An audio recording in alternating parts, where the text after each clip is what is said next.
MV3 Traders Futures Trade Radio is brought to you by the Ultimate Trader's Guide, your one-stop shop for the most valuable income-producing information on the internet.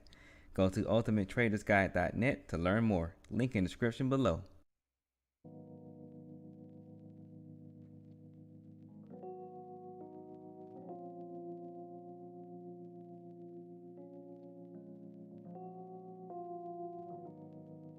Alright, what's going on, everybody? What's up, Ace Lee? Had to get some last minute checks in my routine this morning. Make sure I'm all ready to go. Got everything checked off on my checklist.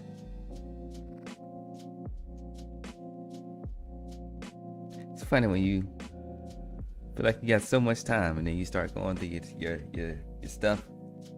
Then all of a sudden, like, where did the time go? It's one of those mornings.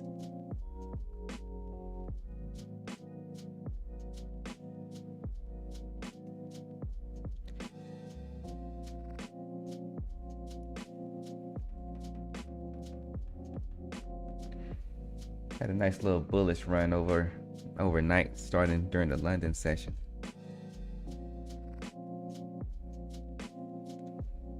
Looks like we're starting to see some retracement. This makes perfect sense. Another low volume day. We're gonna go pick up some cheap inventory.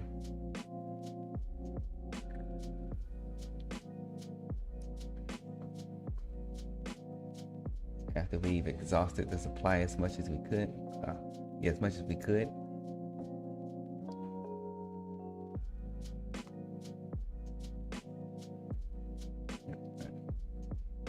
Sound check is good. All right, so let me get all the way locked in.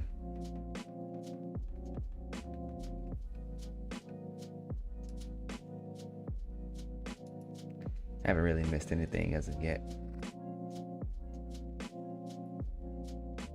Like, we did find some inventory off of 860.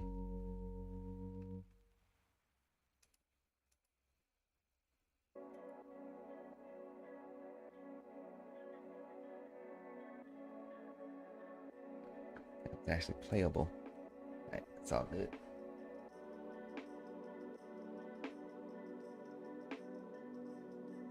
Right now, our session high is at 900.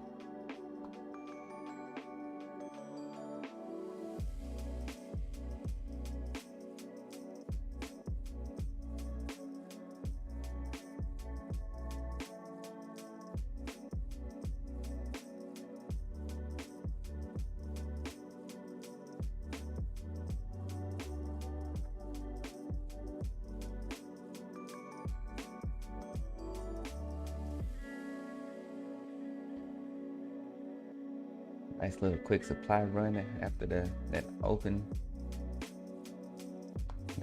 dip.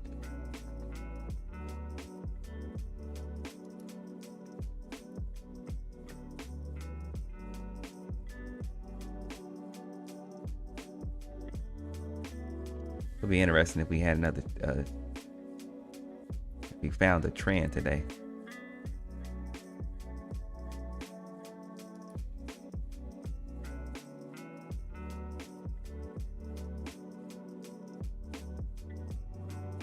And that low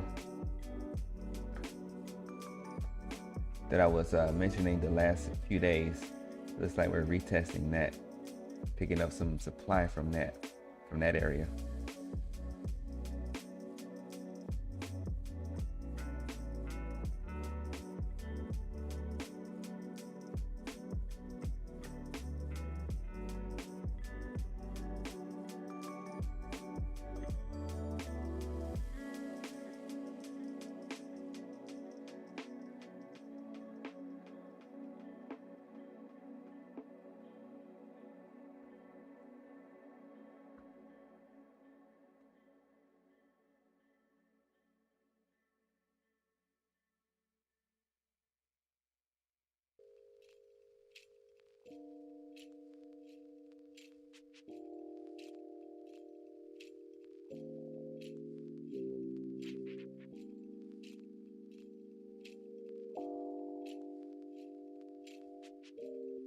Looking to see if we get a supply lift here.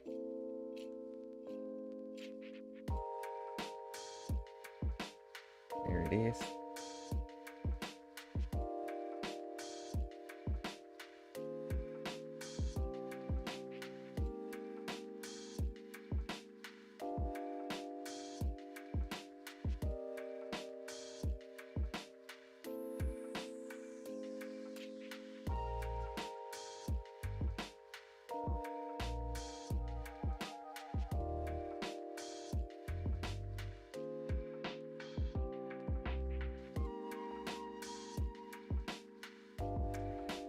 Got automation at 900.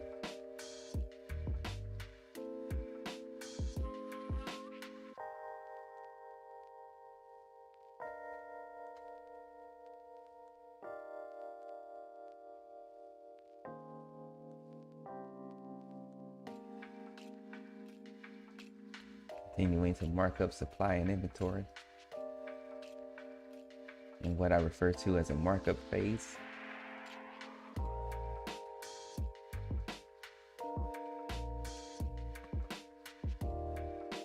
Could have already played this if I was, didn't have such bad time management this morning. So now I'm gonna have to be patient.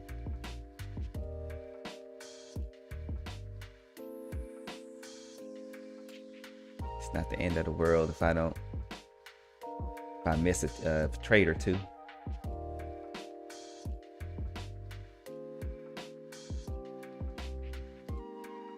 This is a game that keeps going.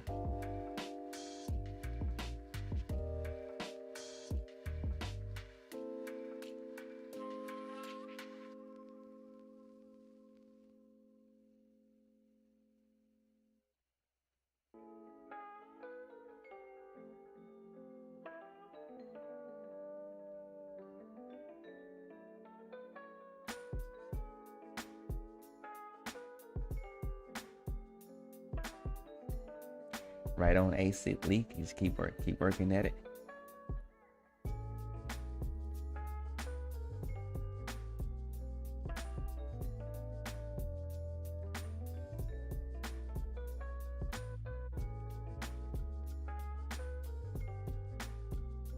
I'm stalling here at 920.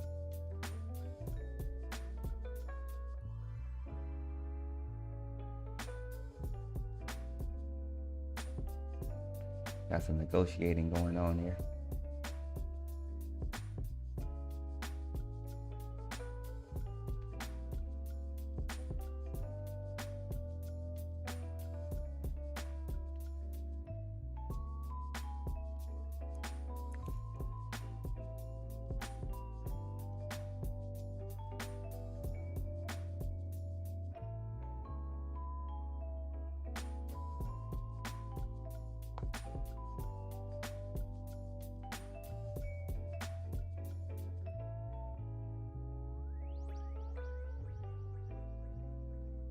This came into the awareness that we are at the,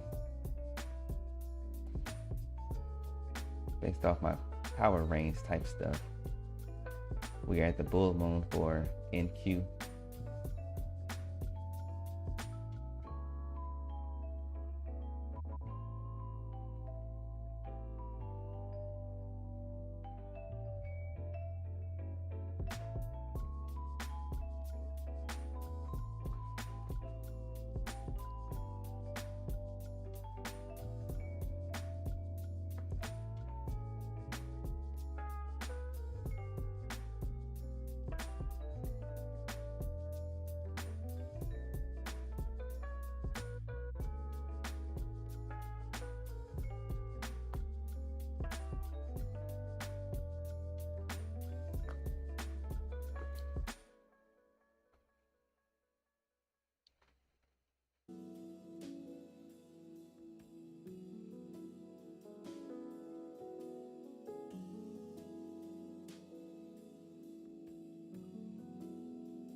just continuing to climb the ladder, seeking for more supply.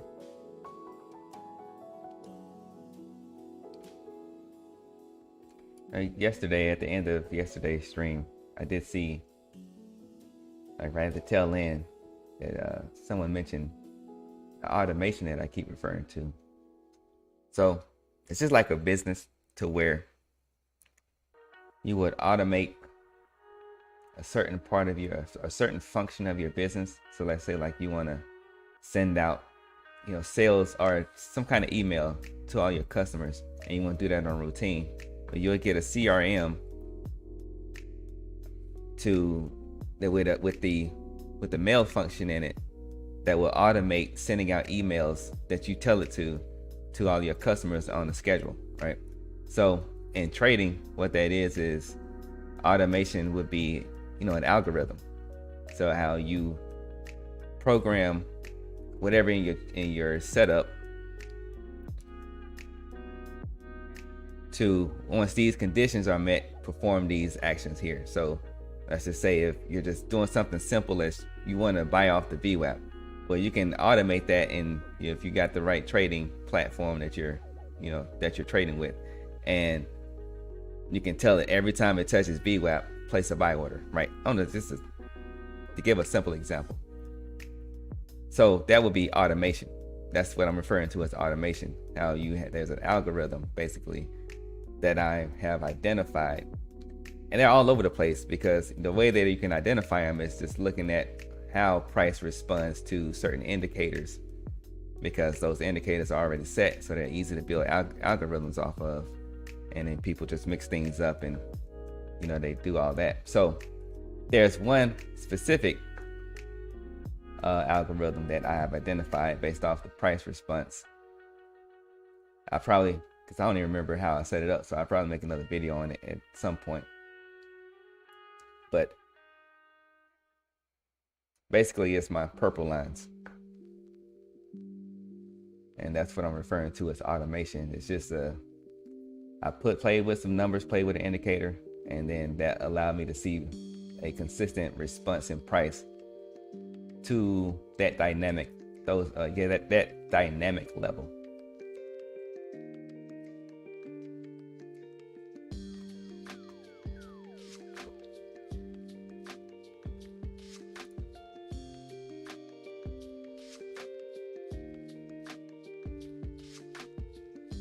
See, we're getting a inventory response to automation now. Order filled.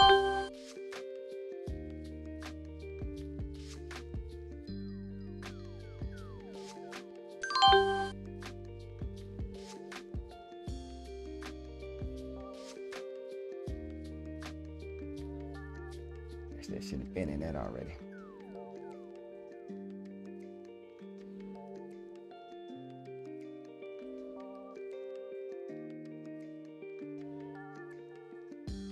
Order filled.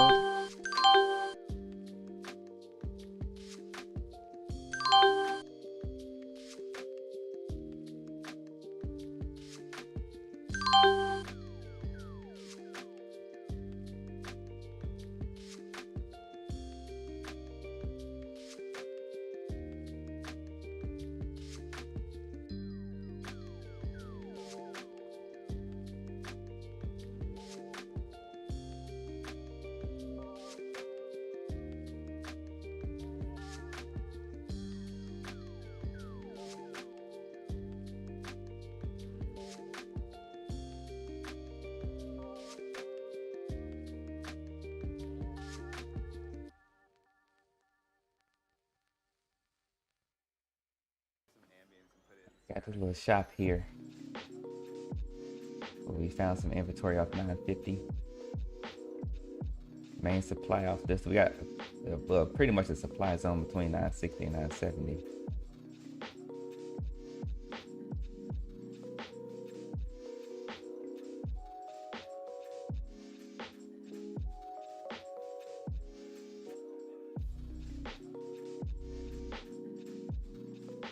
Starting to see some front run of that 970 area. at the top of our moon.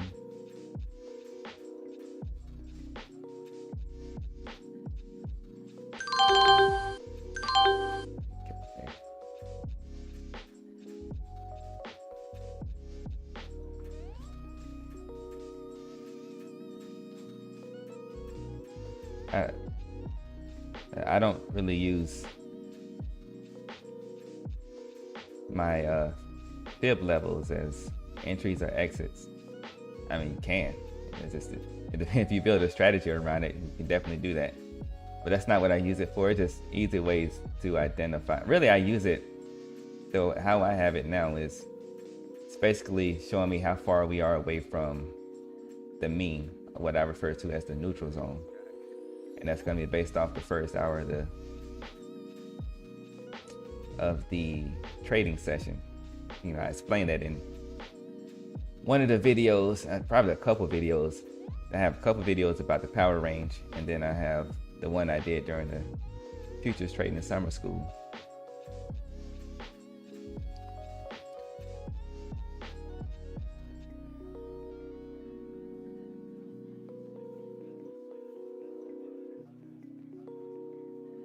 There's a book that I don't remember the name of. I have to look for it.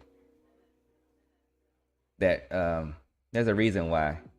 Yeah, I read this book and it basically was talking about human frequencies. And there's a reason why I chose 161 for my, like I specifically chose that for, or 61.8. My bad. 61.8 for. I knew that wasn't sounding right when I said it in my head. 61.8. There's a reason why I chose that number. But as soon as I find the book, I'll tell you what that is.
Put the book in the chat, the name of the book.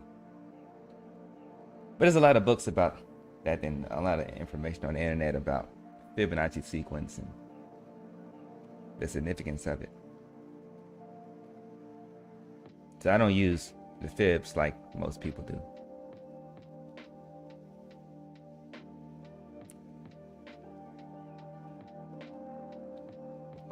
All it does for me is just gives me levels to look at. Really what it does, and just it's a way for me to identify how far we are away from the neutral zone.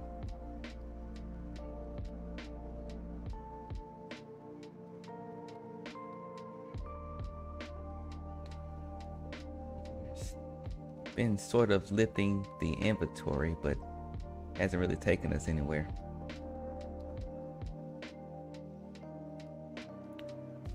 Now we're finding inventory off of 956, the 956 zone.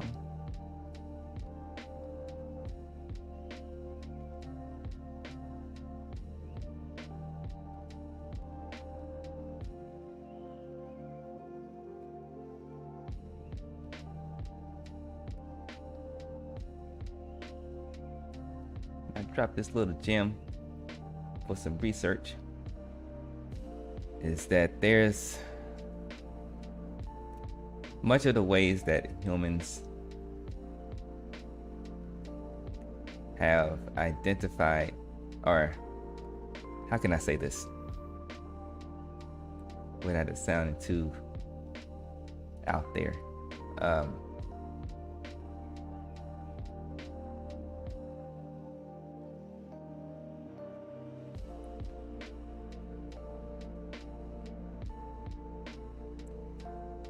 So humans have discovered that our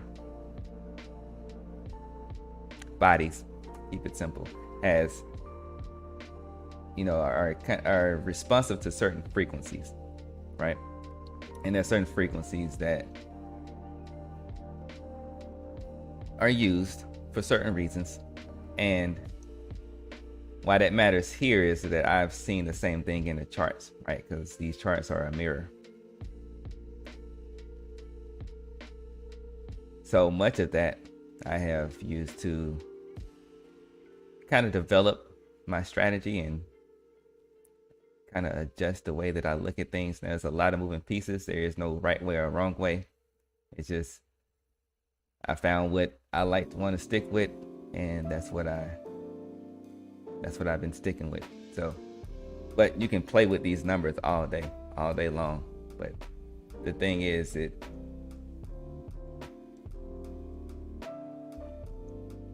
more you understand,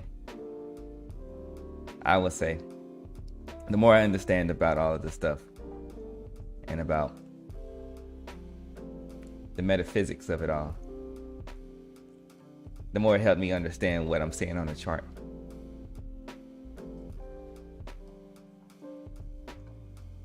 And why these numbers would even matter. Same reason why the numbers that we're given and how they came up with the VWAP and all these other different indicators. In summary, it's all just a reflection of us.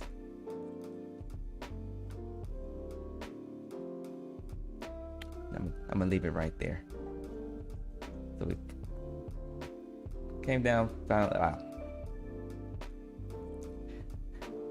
some new inventory off that 944 zone. And there was another quick inventory response off of 49.5.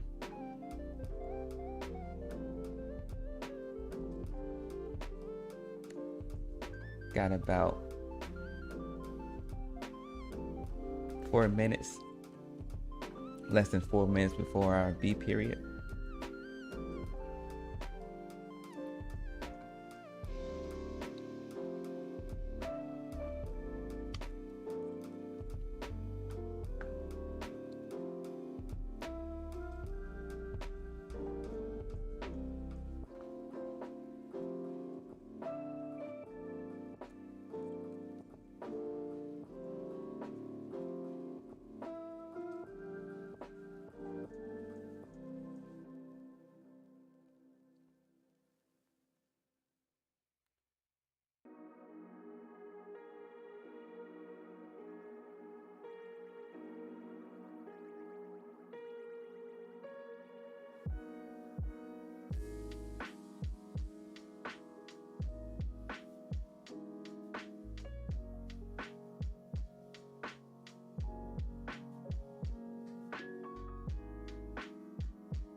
While we're maintaining this shop up here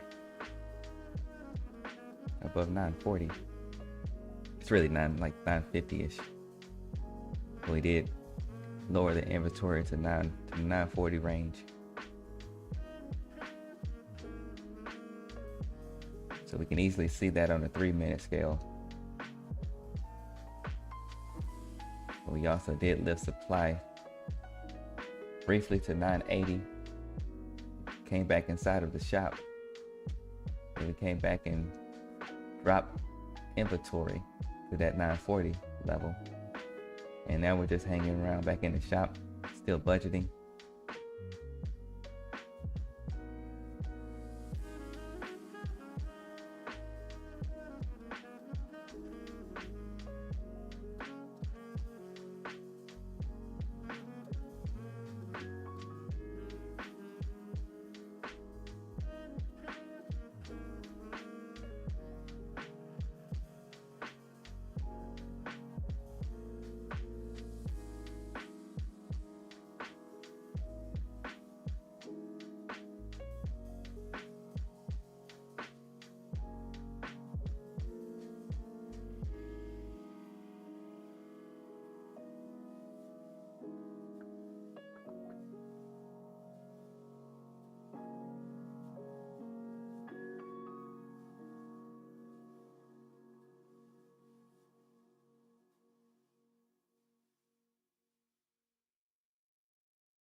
we're at a point where it would make sense for us to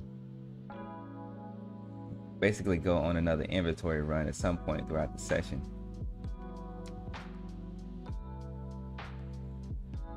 But what's also not out of question is taking price in the other direction for another run. All things are possible. And in my personal opinion, I would give more weight to the inventory run. My personal opinion has been wrong.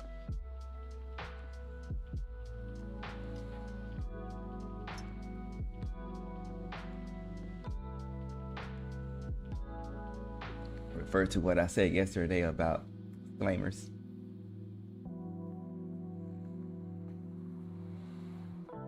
So we quickly lifted the supply there. It's like the market wanted to try to prove me wrong already.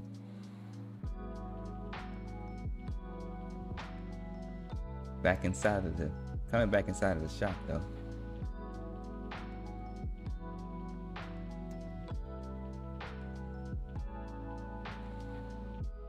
It's an inventory where I will be looking at as the edge, the main edge of that shop. What is that, 970?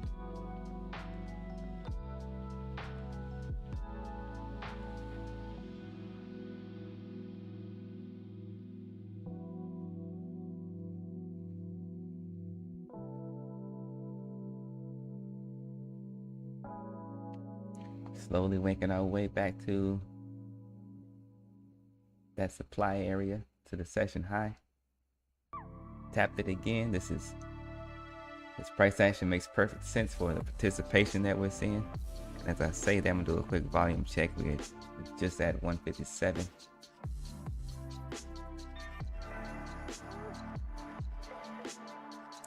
Which is extremely low. We have already rotated into B period.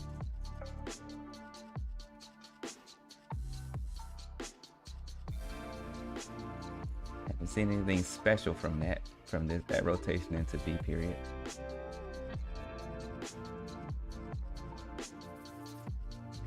Back down to that last quick inventory at 956. We're picking up some more inventory. So we're just still playing around in this range here in the shop, working our budget.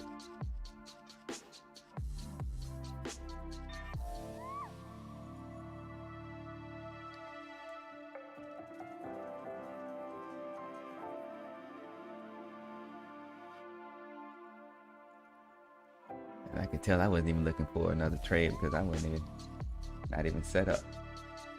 Make sure I get set up in case I see something.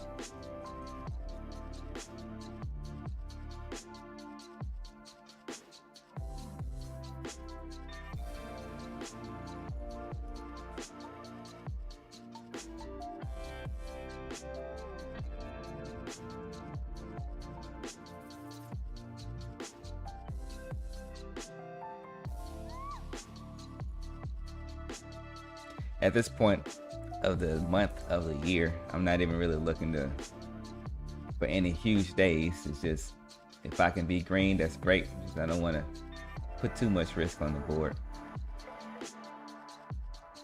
And that, that kind of mentality kind of just serves the ego, but that's not always a bad thing.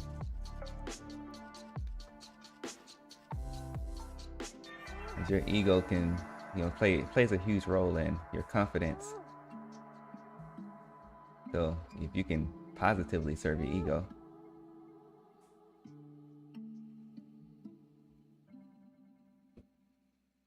there can be a reason to positively serve your ego.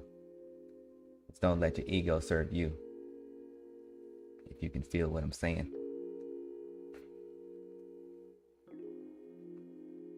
But at any rate, I'm green on the month, green on the week. There's really no need for me to try to have another big home run day or anything like that.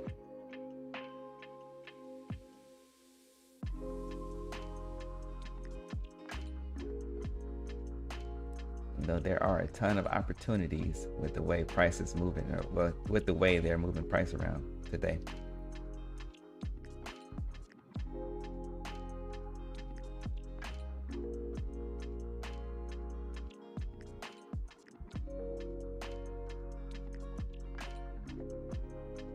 Now, so there's a fine line between doing that, because it's easy to develop patterns or develop habits, and you don't want to develop a habit to an issue that you had before that you overcame. So with me, one of my issues that I had before was being trigger shy, and I wouldn't take trades that I was supposed to take. So if I get too comfortable in that again, I can easily slip back into being trigger shy. So there's times where I may pass up on a setup or two because I don't like the way it didn't shape up the way that I wanted to.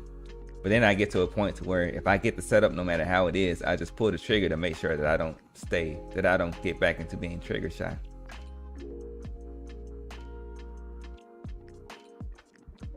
Because part of risk management can also be not missing setups that you're supposed to be taking.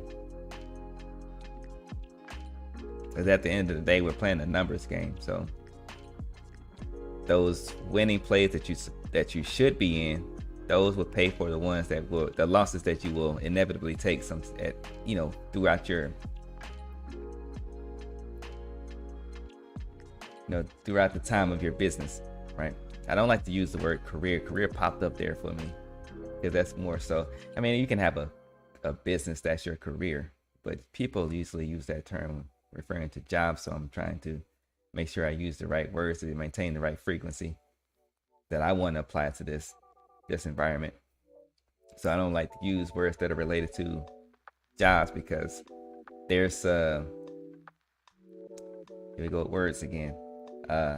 What's the word I'm looking for?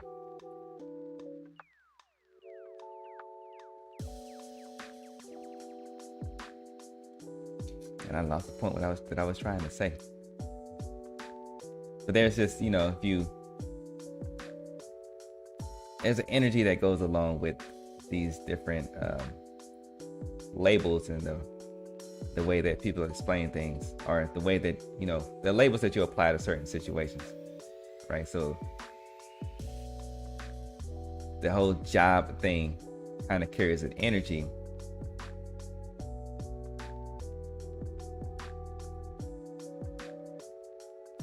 to kind of get you into the vibration or the frequency of, I'm supposed to get something just by showing up.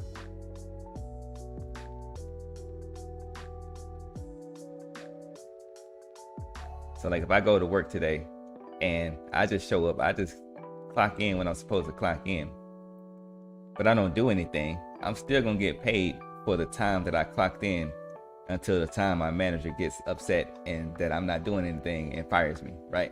But that time that I was clocked in until I got fired, I'm gonna get paid for that. That the market doesn't work like that, right?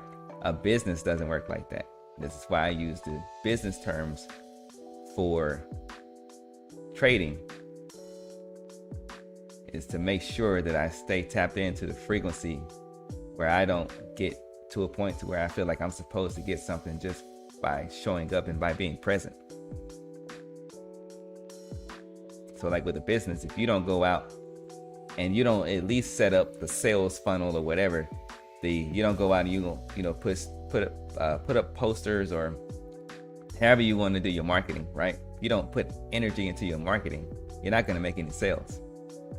If you don't go out and engage with your customers and however you want to do that, you're not going to make any sales. So if I come to these charts with that, carrying that frequency, that vibration of a business,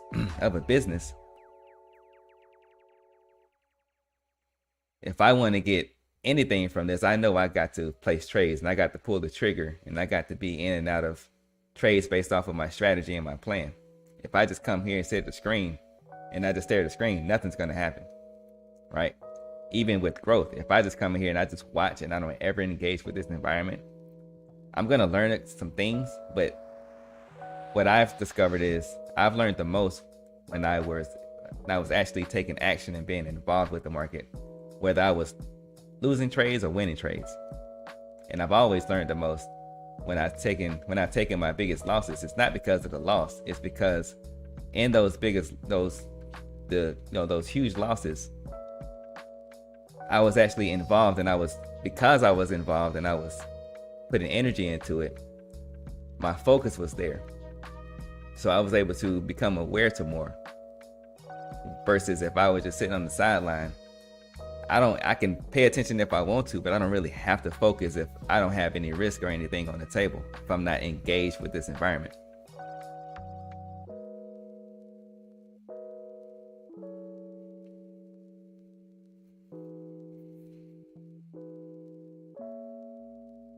So I say all of that just to kind of add layers to the point, to where I don't want to, that I got to make sure that I don't let myself fall back into the issue that I had of where I was being trigger shy. Just as an example of, the first point that I made, which I don't remember that with clarity, but the point has been made. So we're just slowly tapping that supply, that the session high higher, and then that's been the pattern so far. Slightly lift the session high, and then we'll go back inside the shop.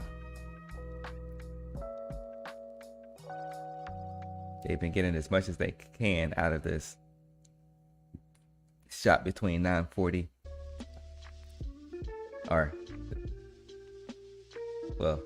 between 940 and now the supply area is 984.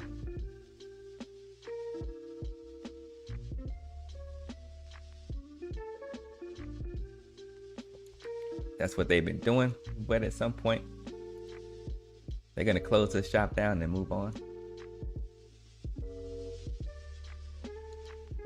So what that means for me is to not get too comfortable and thinking that price is going to keep doing what it's doing all day. Now, here's the caveat to that. It could keep doing this. They could keep price within this range the whole entire rest of the session, and we can keep slowly lifting the supply. And then maybe at the end of the session, like once we're starting to shut down for the day and take that hour break, they could just flush it one way or the other.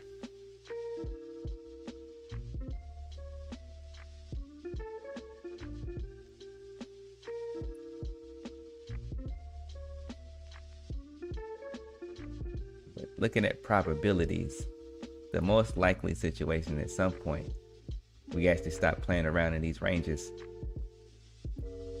and we take price to another area and locate a new shop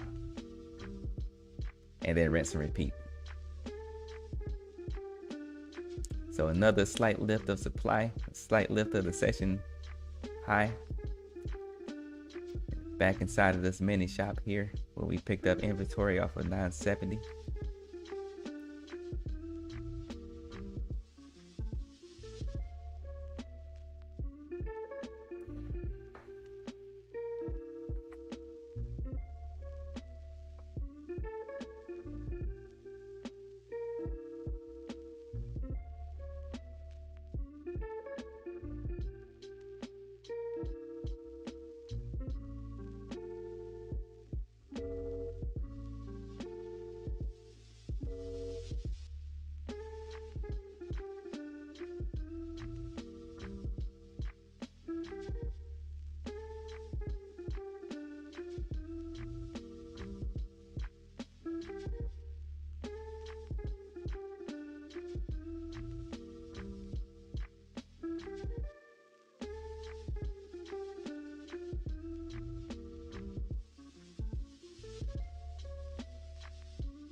There's another lift.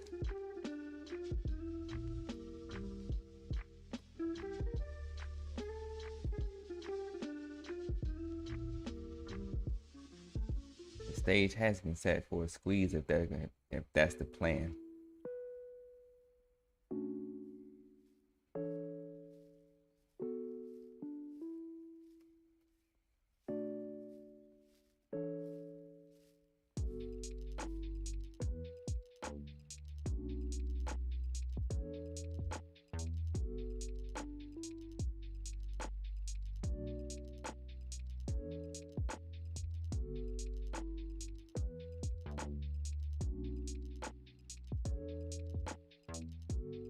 There we go. We're starting to see a little bit of squeeze action.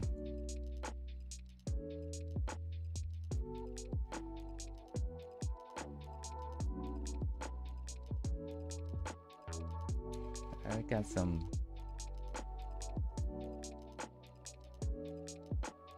what kind of lines are these? Swing lines up here at 11,000. This must be from yesterday's price action. But we are just working right through that. 11,000, the whole number. We can expect to see some participation there, which they can use to continue doing whatever they want to do. Do see some participation building here, just looking at the volume.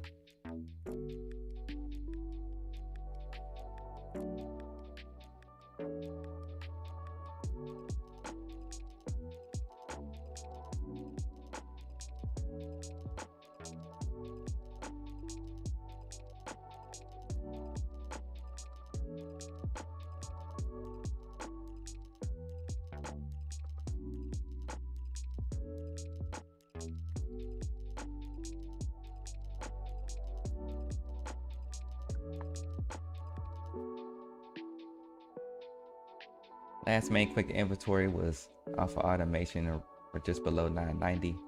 Well, that's what automation is now. So it's about like 996-ish. 996-ish.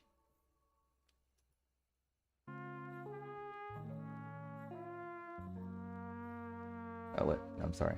What did I say? 985. That's what it is.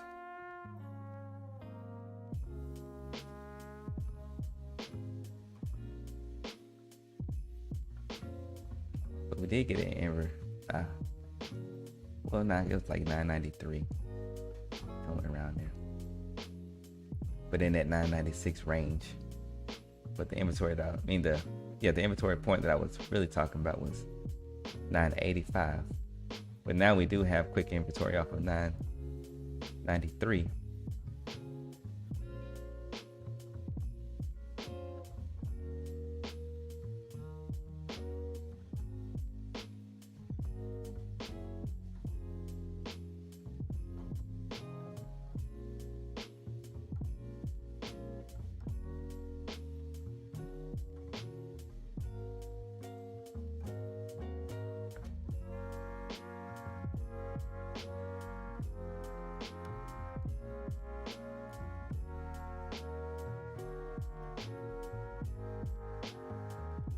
Brought price back into 990 whole number, where we also was met with automation, picked up some strong inventory there, took us back into the supply where we're lifting the high again.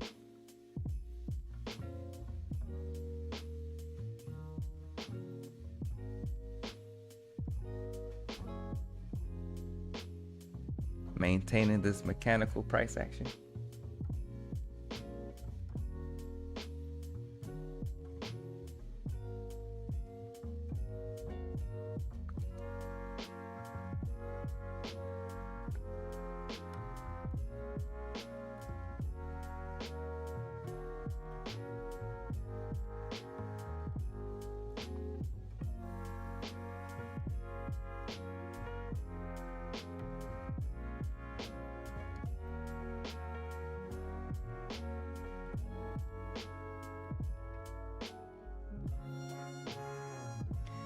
Since I'm outside of my trade window, let me go ahead and turn off my bootleg trade copier. Not gonna lie, I did start feeling the itch to take another trade if I saw it, but need to stay disciplined. Sometimes when I get that feeling to take a trade outside of my trade window, just for, just off the basis of practice, I'll switch to sim and then I'll do it that way. Even though it really doesn't do a whole lot for the discipline, but there's nothing wrong with getting some practice in. So it's just like, again, I make a lot of references to being an athlete, just like a professional, a player in the NBA, to where they have their game, right? They go through their 48 minutes during the game. And after the game, they may go back on the court and take some more practice shots or, work on some other stuff. Constantly practicing, working on their skills and their craft. So they keep sharpening their saw and they don't lose, anything that they've developed. And they continue to develop, not just about losing anything that you develop, but just as a continuous way to grow and improve on yourself and all of that good stuff.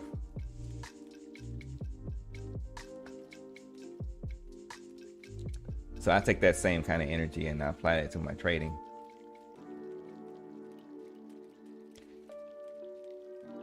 I actually prefer to trade into practice in live markets.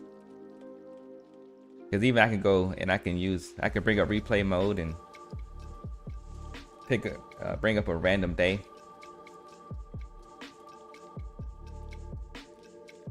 But it's just not going to be the same as doing it in a live environment.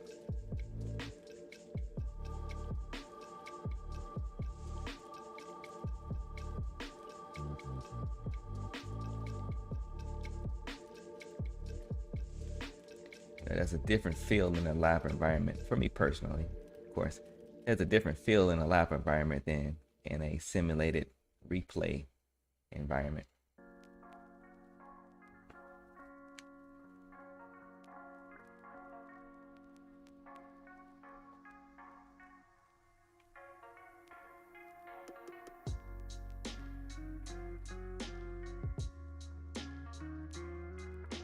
And I think this is a good point to close the shop up for the day.